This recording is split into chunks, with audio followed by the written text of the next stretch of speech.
can you evaluate this calculus limit? Let me know the answer in the comments below. You ready? Let's go. So what we are going to first do is to do direct substitution. So we're going to go ahead and substitute your infinity. So when we do that, what we are going to get is, by substitution, is infinity minus infinity. Okay, so that is what is called the classic indeterminate form. Okay, indeterminate form.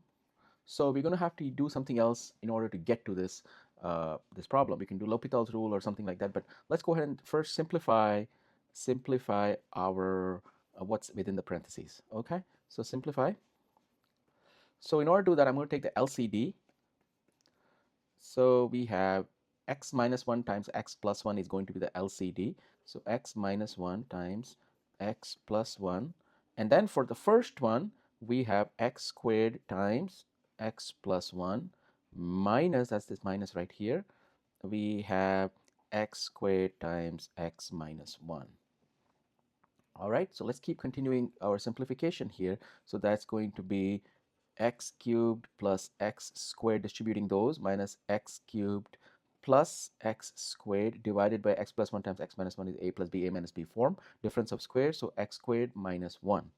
All right, so now we can start canceling. X cubed and minus x cubed get canceled, so in the numerator we have 2x squared.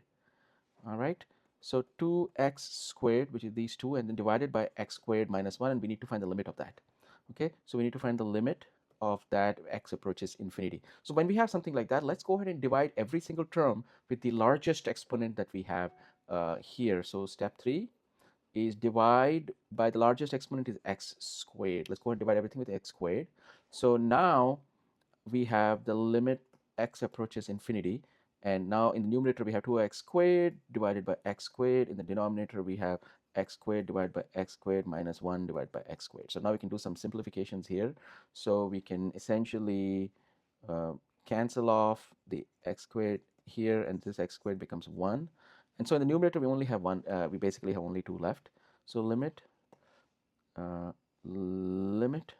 x approaches infinity, we have 2 in the numerator, and in the denominator we have 1 minus 1 divided by x squared. Now let's go ahead and substitute. Now when we do that, we get 2 divided by 1 minus 1 over infinity. So 1 over very large number is going to, this whole term is going to be very, very close to 0. It'll be a very small number.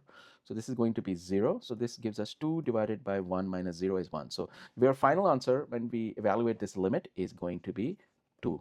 Okay, if you have any questions, please let me know in the comments below. I'll talk to you next video. Have a nice day. Bye.